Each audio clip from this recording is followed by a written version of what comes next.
Hello, everyone. I'm Leon Wiebers. Welcome to another episode of Dress and Drinks. The Costume Society thanks you for joining us today on Dress and Drinks in our series Conversations on Dress.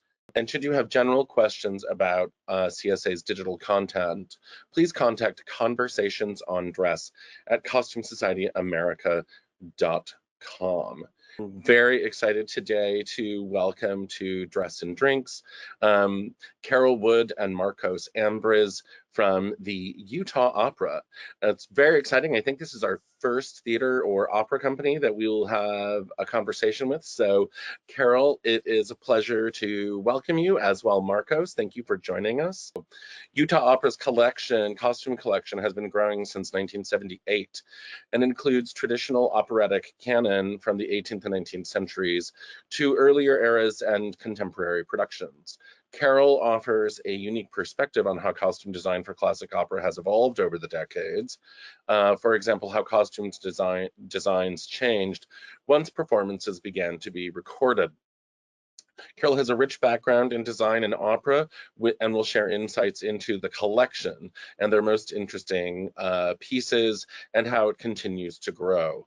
So Marcos, if you would please share a little bit about your background and your bio, that would be great. And then we'll dive into the presentation. Awesome. Oh boy. So I've been working in the world of costuming in some way, shape, or form since I was 16 years old. Caught the bug early and never really left. I spent a bit of time at Disneyland where I learned a whole lot of things and touched almost every little aspect of the costuming industry, from administrative to operational to building and constructing and all of that fun stuff, and left there after a while to actually go and build all of the costumes. So I went from putting crazy characters on parades to actually building the crazy characters. That sort of ended with COVID, and I thought, well, what am I going to do now? And the other thing I always wanted to do was opera. And I found the opportunity here with Carol, and I've been super happy since starting here. Awesome, thank you. And for those of you who are just tuning in, who I may not know, who may be new to this, I'm actually a costume designer by training, so it is time to geek out about costumes for performance today. Love our friends in the museum world, big hearts, but we're taking a little divergent path. So Carol and Marcos, please welcome, and it's great to see you. So what do you have to share? Thank you, Leon. So I'm the costume director. I only started, tomorrow's my anniversary. I started a year ago tomorrow, so I've not been here very long. Marcos started in late December as the rentals and collections manager. And so we're both kind of new. And actually, there was a big turnover in the shop.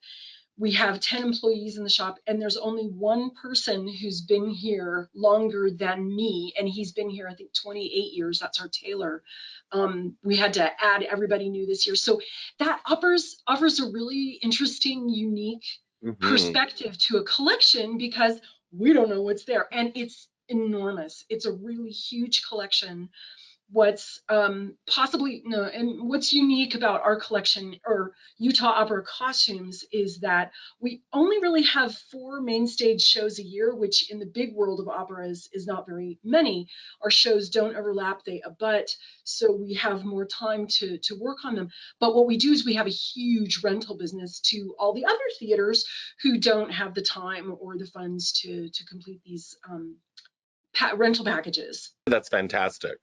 Yeah, I mean, it's great. It's a great resource, but both Marcos and I coming in, we really didn't know what the stock was. So we took the undertaking 3 exhausting months ago to touch everything. Touch it all, decide, is it keep, toss, sell? What are we doing with it? How many shows do we really have? So we are a collection in transition in that we're finding out, the employees were finding out what's in the collection and how it's going to serve us as both the rental business and our main stage shows in future. So as you can see from the slide up, the Utah Opera has a costume collection, and everybody who are museum people are like, oh, why are hangers? Well, it allows us to store things much more closely together. And costumes in a theater company or an opera company go through so many transitions. So I would assume, Carol and Marcos, that you have packages, meaning, and what we mean by a package in our lingo is this is is the show. So let's say it's Aida. This is all of Aida that they have produced, that's all together in one fell swoop, the hats, the headdresses, the garments, the shoes, whatever, that gets shipped off to the company that's going to be doing Aida. Probably also you guys have a broken up section where it's individualized garments that are things that you might use to fill in. In theater companies that have rentals, or in theater or in rental houses, things there like Western Costume or Warner Brothers or any other number of rental houses, the Guthrie, for example, or Oregon Shakes, those companies will store them by time period or kind of thing. So that way when someone wants to rent something, they'll say, oh, I need this 18th century dress, I need an 1870s dress. What do you have? And then we'll go through and you'll sort of piecemeal it together in a show, because it's not always the same characters.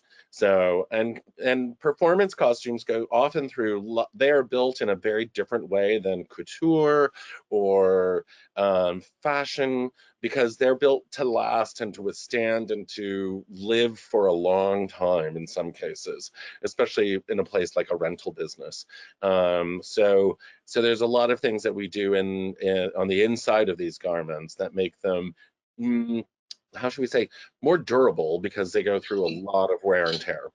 Yeah, durable and more alterable. And the thing about a costume as opposed to a vintage garment that we might have in our collection or a ready-to-wear piece that we buy is seam allowances. Seam allowances in very strategic places that allow us to alter the costume for a very different type of figure each time.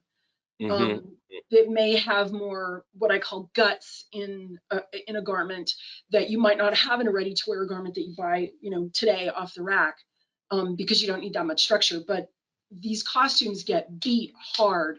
They're sweated in.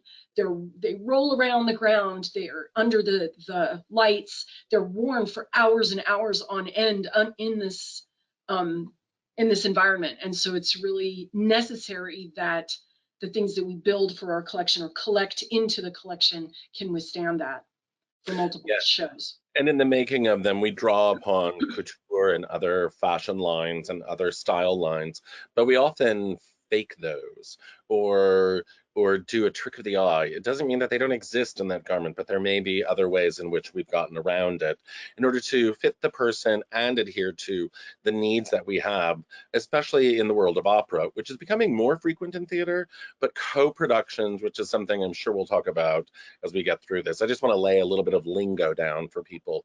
Co-pros, as we call them, are things when, let's say, Utah Opera and Portland Opera, I'm making an opera company, they have an opera company, but I'm just using an example, get together and say, oh, we want to do a new production of the Magic Flute.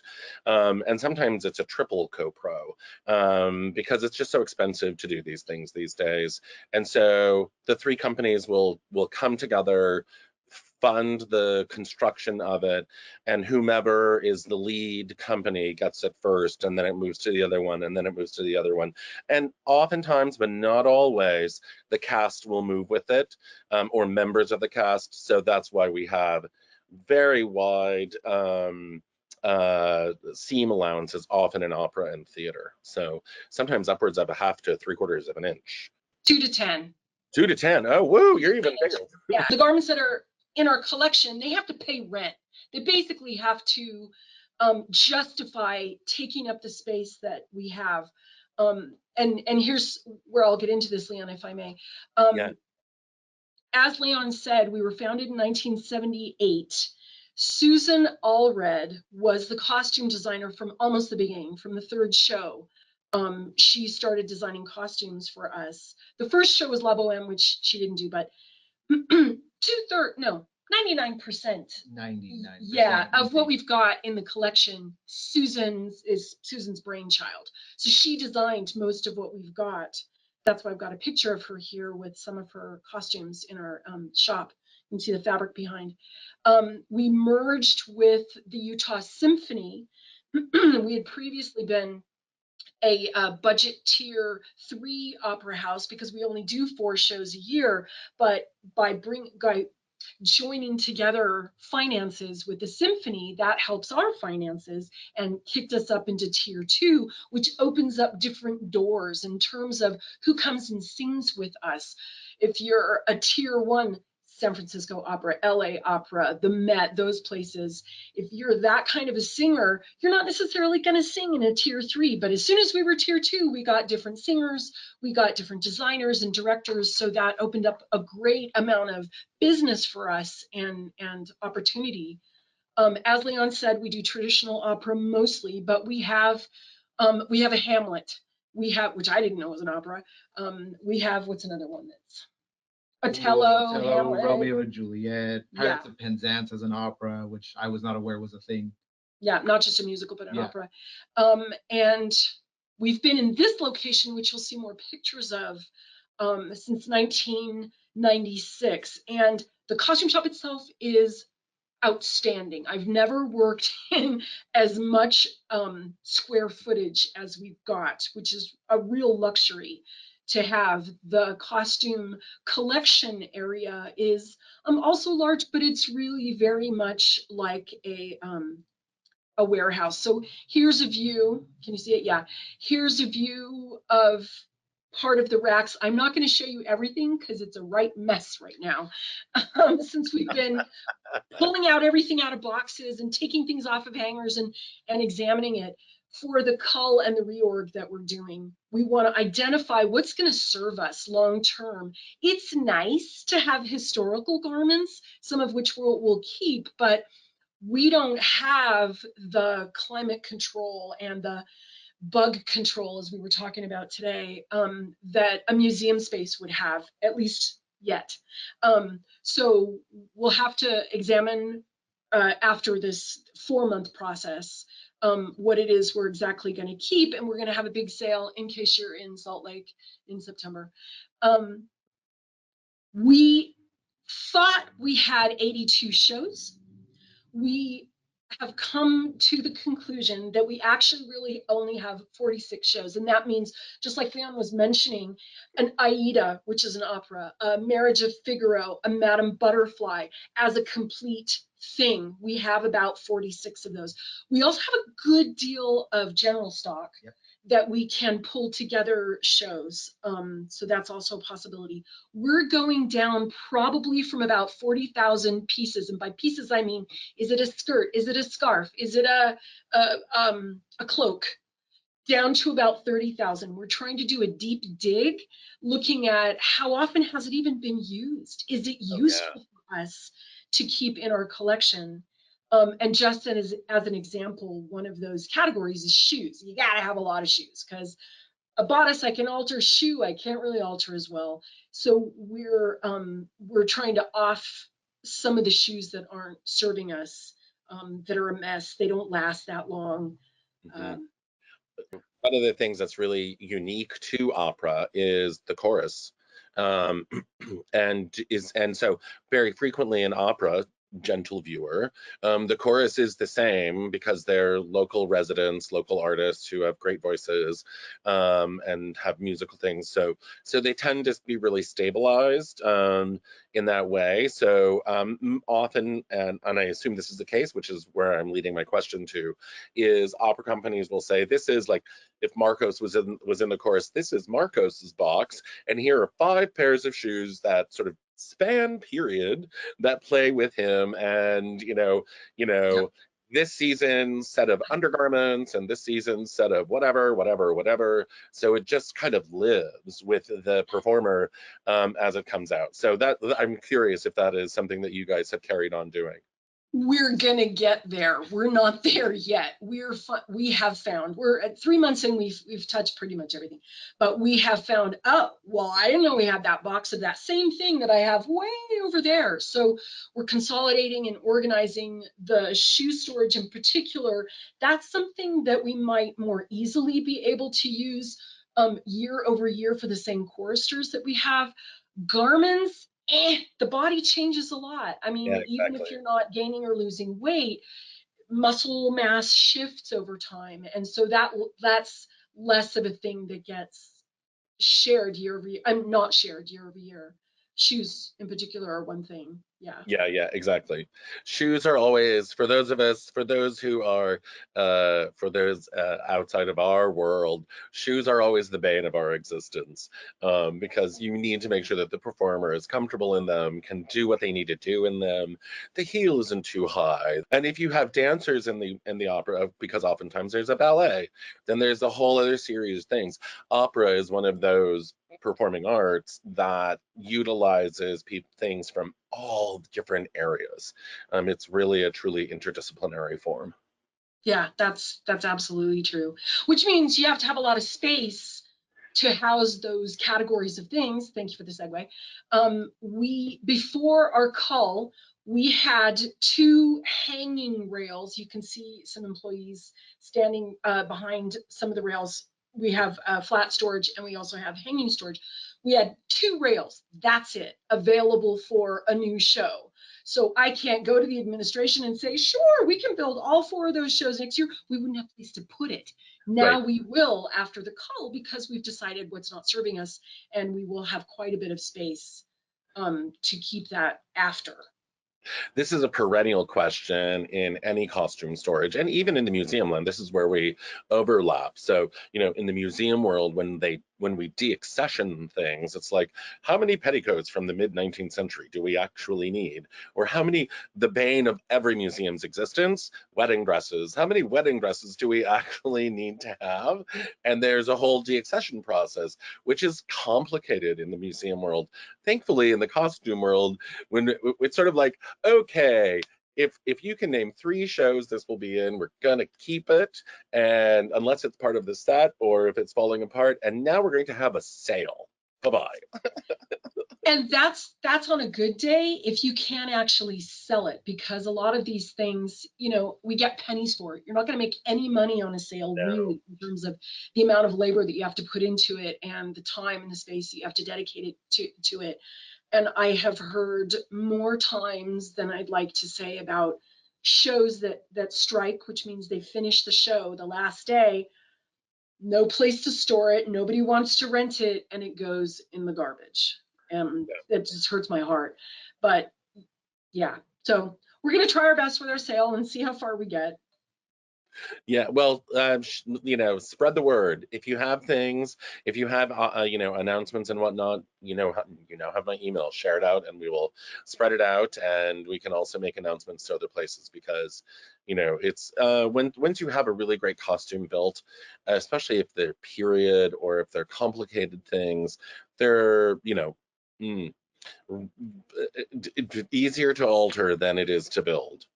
Yeah, they're worth gold if they're valuable. So the goals of this process that we're doing for our collection is to figure out what we've got. And in order to figure out what you've got, you really got to write it down.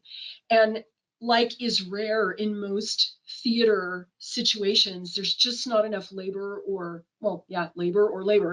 to barcode things, to have an electronic inventory. So we have acquired the software and those pieces of equipment that will allow us to do this. Museum world, it's much more common. I mean, you can't have a museum without having an inventory, but you shouldn't, but you can run a costume situation without it. So we're going to try our best. It's going to take 5 to 10 years, I'm sure, and I'm sure some of you out there can advise us as to how long it takes to get all the metadata and photographs, etc. But that's our goal. And then in order to then increase the rentals possibility, because that's a nice revenue stream, and make room for more time and more space to build costumes, because that's what we're about. We like doing that. Gets into the history portion of the show.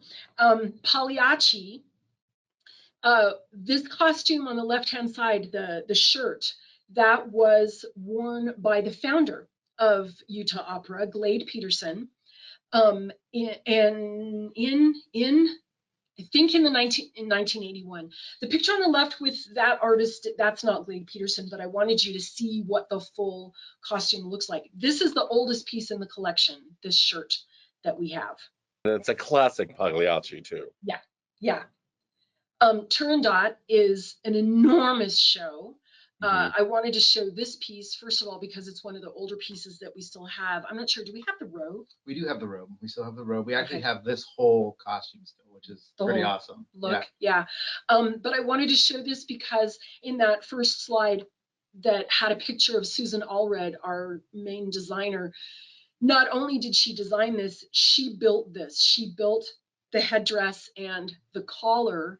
And as she was telling us just the other day, when she started in late 1978, early 1979, it was her mom, a sewing machine in the basement of the theater, making costumes for the stage, which is not an uncommon story, right? This is how you start. No, it still exists today.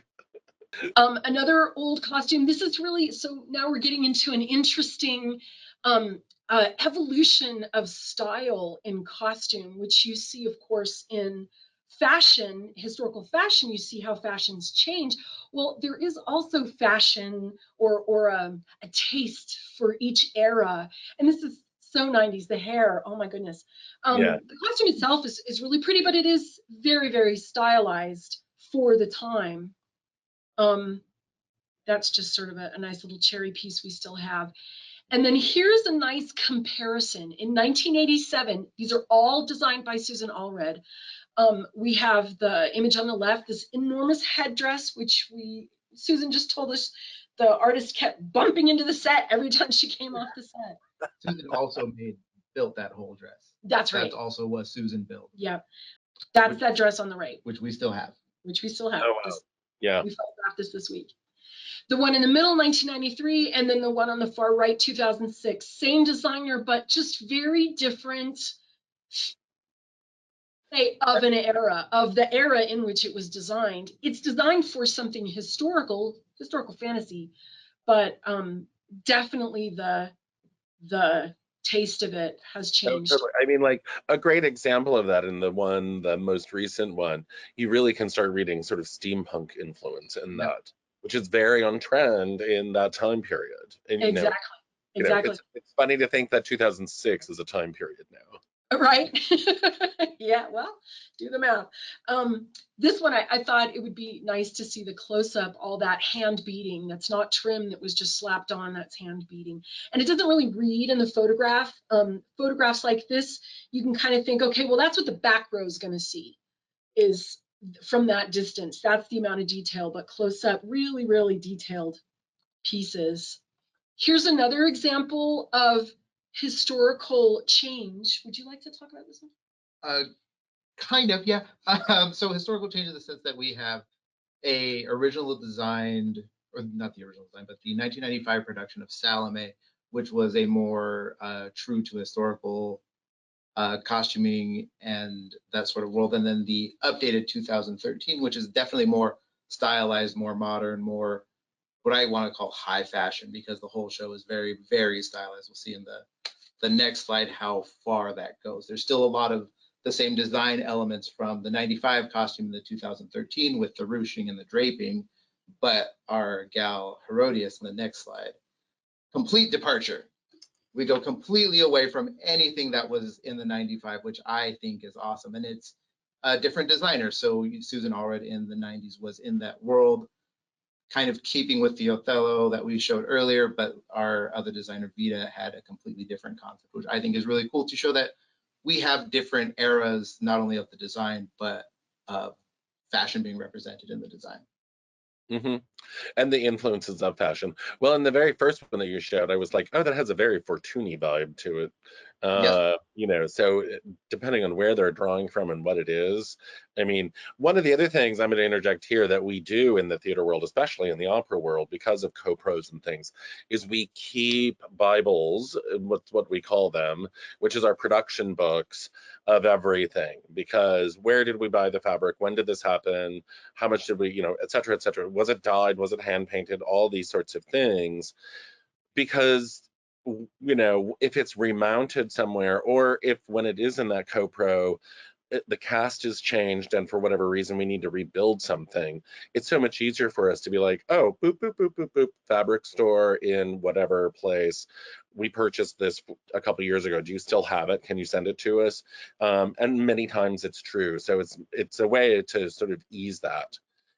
This is fantastic. This is such a great theatrical dress for the Tales of Hoffmann. My gosh.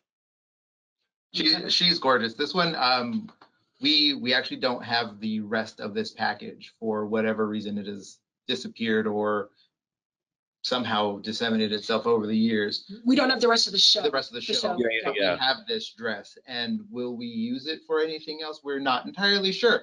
Neither of us want to get rid of it. I kind of want to wear it for Halloween, but it's gorgeous. It shows multiple, like, different disciplines. There's some painting involved. There's obviously the stitching. There's applique work. There's a whole lot of hand work that went into this. The headdress itself, it's a beast, is the only thing I can think of saying. There's so much on it. It is not very heavy, surprisingly, but the way everything is rigged to it is stunning. Oh yeah, it's a lot. So the skirt, is that an applique with embroidery around, like an embroidery stitch around it, or? It's applique with soutache. Yeah, soutache. Around it, yeah. And a beautifully pleated overskirt. I love this dress. Yeah.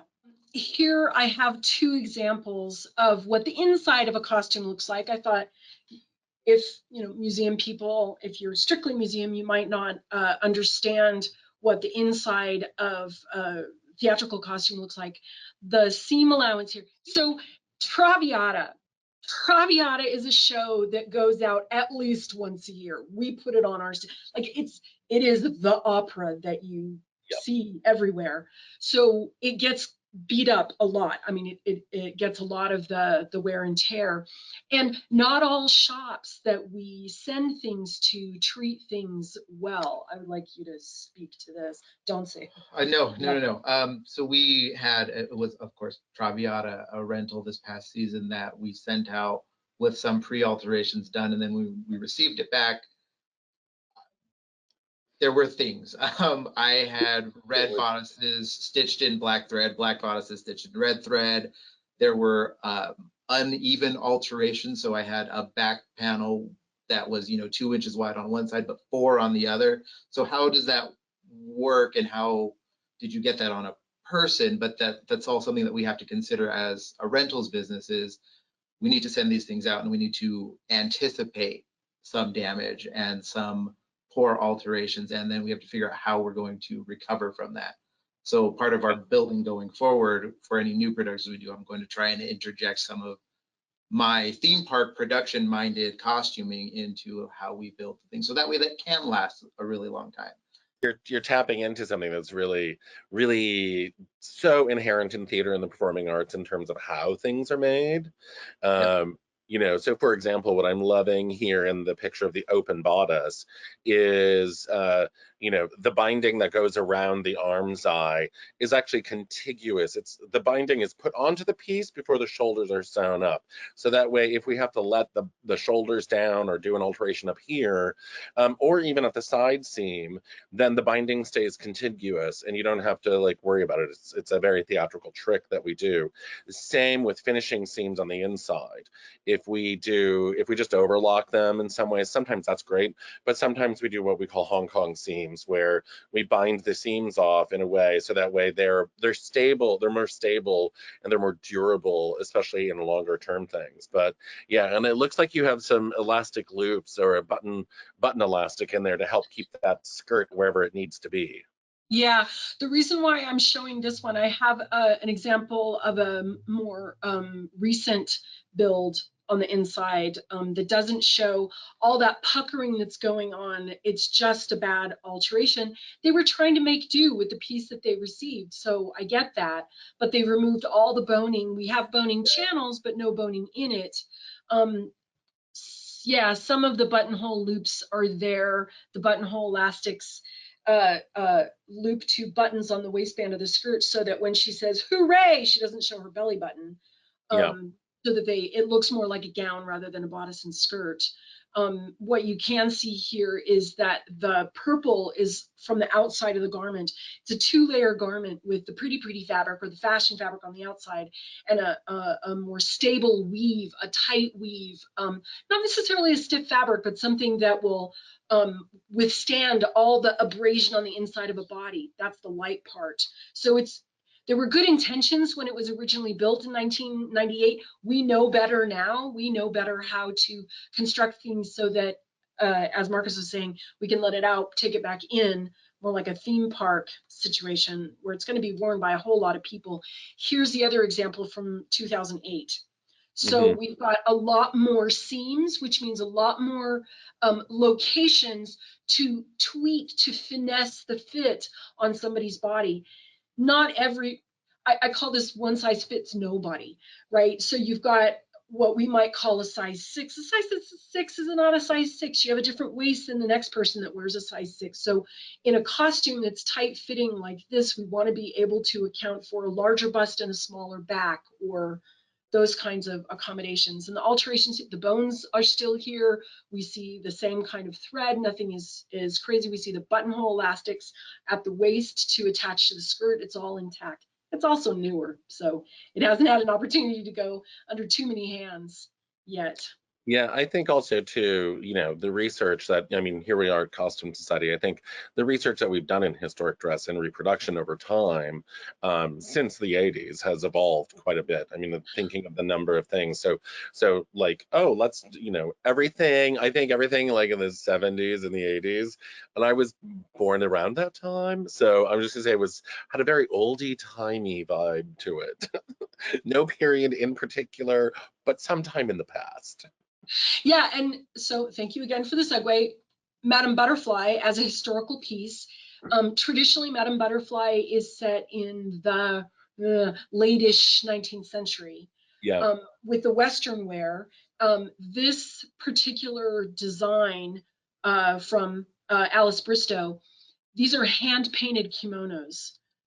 Which we thought were just a lovely thing to show. It's well made, well maintained. It does go out on rentals, but because of the materials that were used and the construction that was used, even alterations are not going to beat it up as fast as something that perhaps wasn't as well constructed before. Yeah.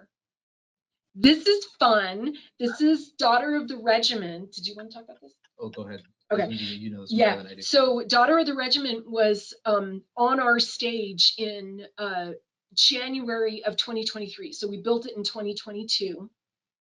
It's our most recent show. The photographs are really fantastic. I don't know if we had the same photographer before and just use a different backdrop, but really well patterned. If you can look at the Duchess's bodice, she's got, even on a short bodice like this, she's got princess seams in the front, she's got side seams, so it allows us to alter where we need to.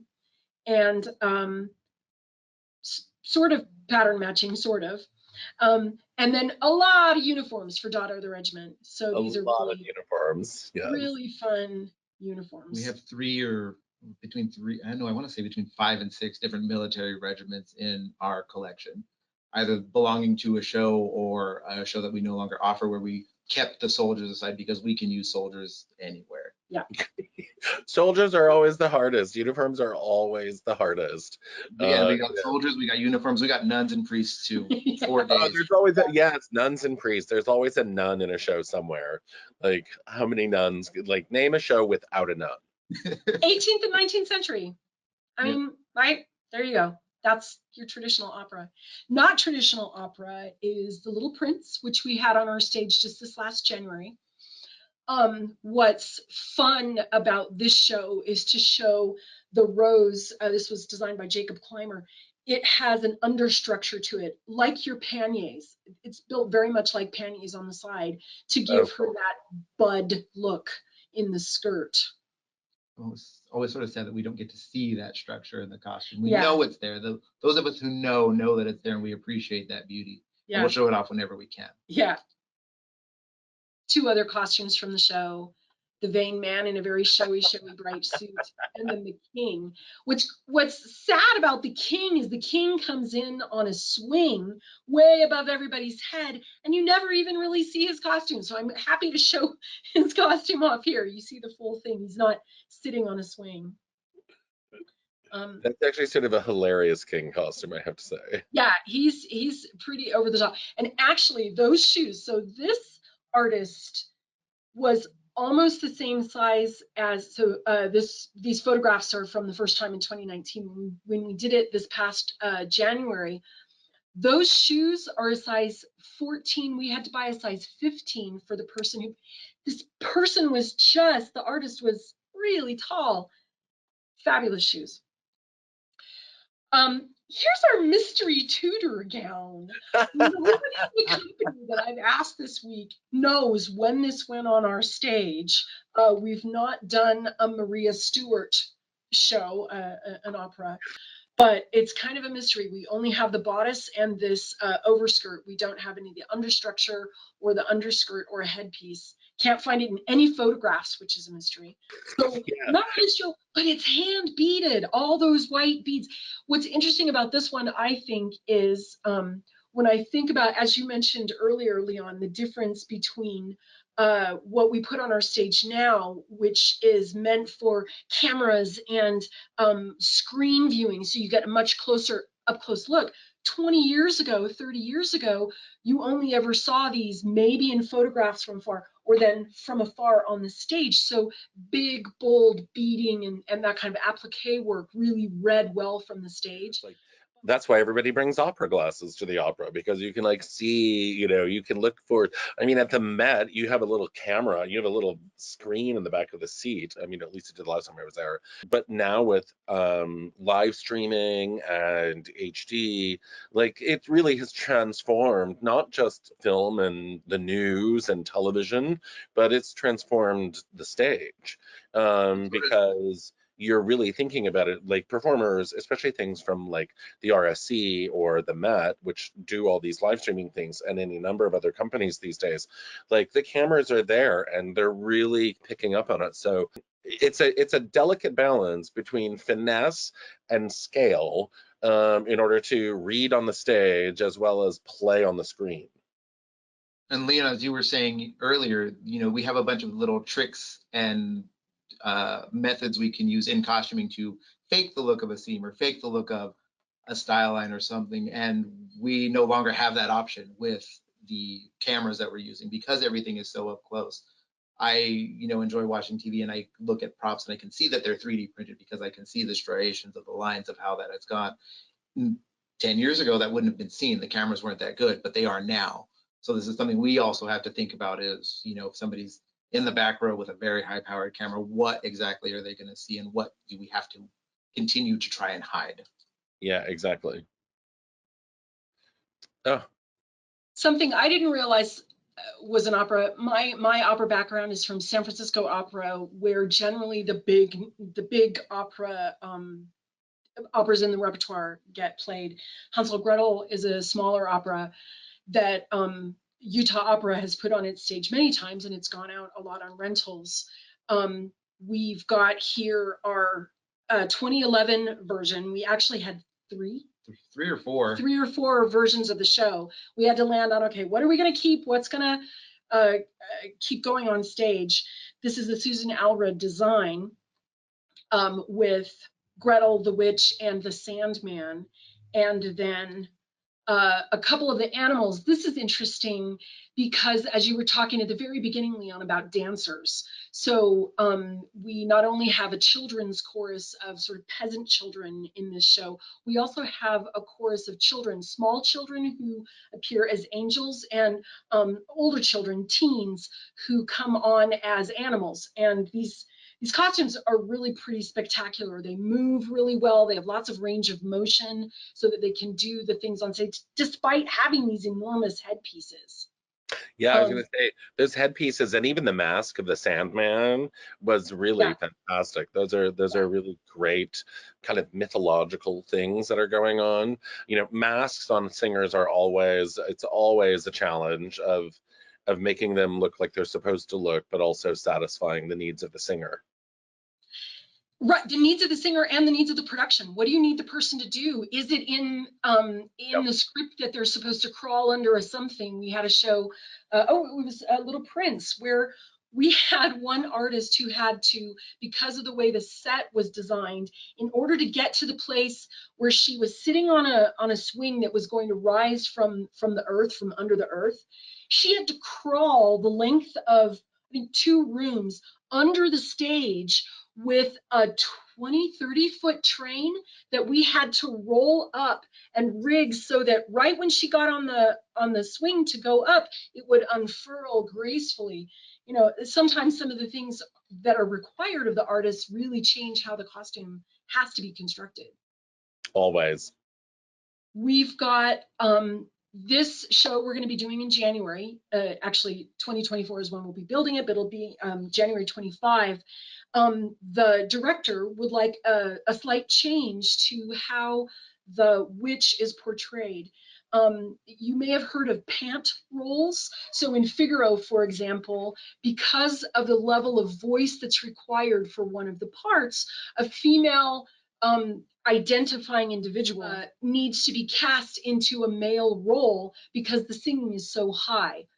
In this case, it's the opposite. We need a male identifying individual to play the witch because the voice in the singing is so low. The original 2011 version, the witch had, you know, your typical witch hat and the witchy stripy socks and the shoes, and a very cylindrical kind of look hanging from the shoulders hag. The director of this coming Hansel and Gretel would really like the witch to be appealing to children. Come here, little girl, let me give you some candy, kind of thing. And so that director would like us to depart from the hag look and go more into a very female presenting type of character. So we'll be building out the figure of this male identifying artist in order to accomplish that. Yeah, So not uncommon at all. Yeah. This is our biggest costume that we have. Oh, we didn't measure it. We didn't measure it, but it is massive. It's wow. massive. And in Norma in 2019, it's a cape or like a cloak that Norma wears, and it actually goes from her shoulders down across the stage and works its way back up into the set. So she's emanating from the set, which is she's on 3 hangers. Yeah. She's on 3 hangers. Yeah. 3. Yep. I was looking at this and I was like, she's in a laundry cart somewhere. No, she's on 3 hangers, but she droops quite significantly on the 3. This looks fantastic. What are all of the, is it rope? Is it cord? What is that? It's really hard to discern. I think they're foam tubes. They're covered, so it's hard to kind of tell, but I'm pretty sure they're foam tubes. It could very likely be just foam, like backer rod that you use in hardware stores and stuff. Like Ethafoam or something like that. Yeah. Yeah, what's really fun about costume, even historical costume, is for the theater that you can use alternative materials to accomplish, because it doesn't matter from up close unless you're taking a picture. Yeah. It really matters from stage. How are we going to communicate the thing about the character that's necessary to communicate? Or basically, that's it, telling the story. We don't have to use just a plain weave fabric. We have all of the things available to us. That's fantastic. This is great. Yes. No, I'm as a designer myself, I've used any number of weird plastics and unusual things, mesh screening, and wrapped them all together in multiple person costumes or costumes the size of the stage, because it's all about the drama. It's all about what that effect is that you're trying to go for. And it's really important to be, especially in something like this, as the designer, as the costume designer, to be talking with the scenic designer and the lighting designer, and as well as the director. But once it's like, how in the world does this thing get on stage? Like, this is obviously not going to go through a tiny little doorway or a trap door. She needs a grand entrance as Norma. One of the things I never realized, my background is in fashion, my degree is in fashion design. So as I find myself at Lowe's buying PVC piping to use on a costume, I go, how did I get here? And I love using the different materials that we have, and working in, theme park and characters gave me exposure to a lot of very different things, which now I can take and apply to the theatrical opera world, which I'm really excited for the next couple of seasons we have coming up. Mm-hmm, mm-hmm. Yeah, Marcus, it's interesting you say that. So I'm in Boston at the moment, and there's a shop here, and there's a theatrical costume shop here in Boston that I've done a lot of work with, and they do a lot of stuff for the theme parks in Florida, and also for cruise lines. And whenever I visited, they have built things for me, but I've never worked in the shop, meaning as one of their employees. But whenever I've stopped by to visit friends and say hello and see what they're working on, it's like, oh, the magical placement of zippers. Let me just say, the magical placement of zippers. I was like, I love this. This is so good. Snap tape, the fabulousness of snap tape that can solve so many issues. It's really kind of amazing. And super easy, and also allows for so many things to be laundered. It's really like, that is technology. I mean, like, that could be a whole session at USITT, theme park costumes and how to like make them, how to use that construction technique and that construction knowledge in a broader spectrum. Yeah, it's definitely its own sort of branch of the world, and it can be applied everywhere. So I'm looking forward to that.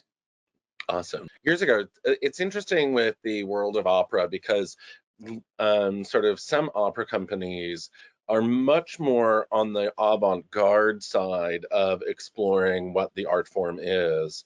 As a designer, I do opera and musical theater, and when I balance between the two, I actually find the opera audiences tend to be much more open-minded about, like, we are going to take this production of Aida and turn it some way inside out, deconstruct it, and turn it purple. And they're like, that's amazing. Let's talk about that. But you cannot do that with the Music Man.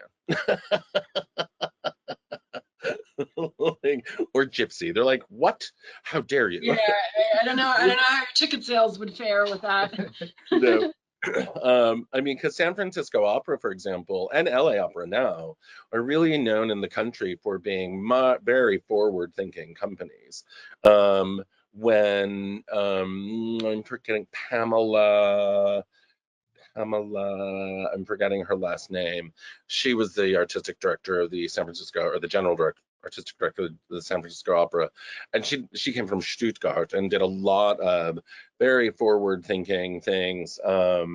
This was years ago, and some contemporary opera, and I was actually there, and I worked on a production of. The name is escaping me. Saint Francis of Assisi.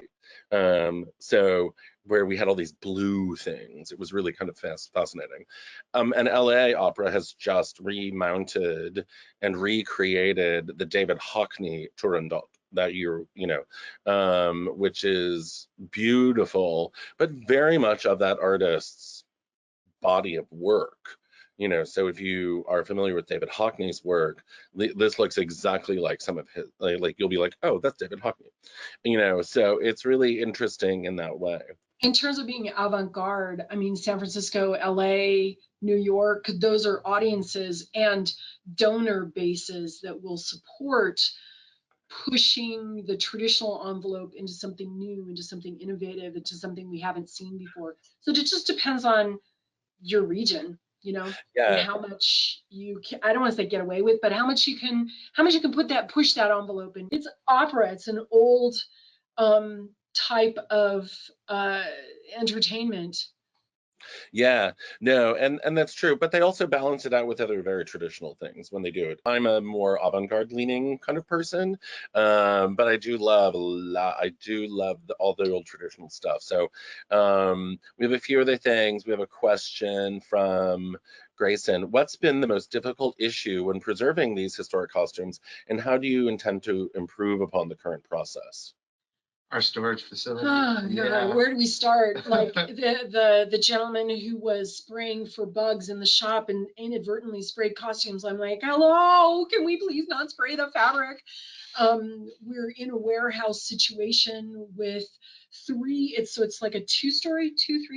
I don't want to say like 2.5. Yeah, 2.5-story Yeah. area, like you saw those large structures, and we have three huge banks of windows on one of the outside walls. Two of the banks are broken, and they've been repaired to the extent that wood is going to keep the weather out in the winter. So we have lots of just basic infrastructure things to hit before I can even talk about climate control. Yeah. We don't have AC in that space. Luckily, we're not on the East Coast or in the South where there's a lot of humidity. It's very dry here, but still, that's going to really beat your costumes down Oh, more. but it's so hot sometimes, and Yeah, it's the heat got, is really punishing. So yeah. fans going to try to at least keep creature comfort as much as possible, and it's not just creature comforts for us, but also just keep the costumes also not as hot. Yeah. The heat rises. We have some stuff stored very high, so we're trying to be a little bit more conscious about what we are storing up high until we can get a better climate control system. Leslie has said that Michigan Opera in Detroit is also doing a lot of contemporary takes with positive buzz. And actually, there's a really great company. There's a Long Beach Opera, as well as a fairly new company in LA called Industry, have really been shaking things up. During COVID, Industry did this amazing, it was opera in cars. You literally drove through this city with a singer, and had this thing. It like shook the whole opera world up. I happened to be at Opera America kind of the year after that happened, and that's what everyone was talking about. So it's a really interesting experience when when you're at the opera company, and I think the regional companies. Sorry, let me rephrase this. Companies out throughout the country are really starting to, and have been for a long time, kind of defining their own kind of perspective on opera in some ways, as well as putting in, the traditional, classic pieces. But then there are some companies that are doing things like, well, we're the Strauss company. We really focus on Strauss, or we'll focus on Wagner. Seattle Opera did that for a period of time in that way. Or we're looking at new company. There's a fabulous new company, well, not that new, company in Minneapolis that does pretty much only new opera, and so it really depends. And so you're finding places where you can do stuff. LA Opera has really leaned into the film world in some ways. They have a spectacular production of Traviata. Yes, and it's like set in the 1930s, film in black and white, and it's really interesting. So it's a really fantastic production. Carol and Marcos, thank you so much for coming in, sharing this, and sharing your toils. I mean, clearing out stock is one of the most challenging things, and it is yeoman's labor. Let me just say that. It's really been great to chat with you today, and for you to share some of the things that you have. Next time, and tell us where you are in Utah. Salt Lake. Yes. Beautiful Salt Lake City. Because there's a second company, I think, up in Provo, isn't? Is there another company, a smaller company?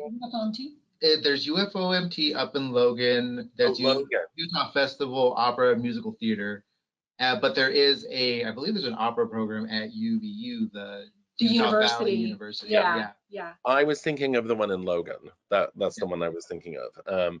And actually, it's interesting because some opera companies are starting to do musicals. Like Glimmerglass has done started pulling a few of those out, with some things that overlap. So, well, we're doing Sweeney Todd in the fall, and we are slated to do The Shining in next fall, and those are kind of those overlap operas where it's somewhat operatic and somewhat musical.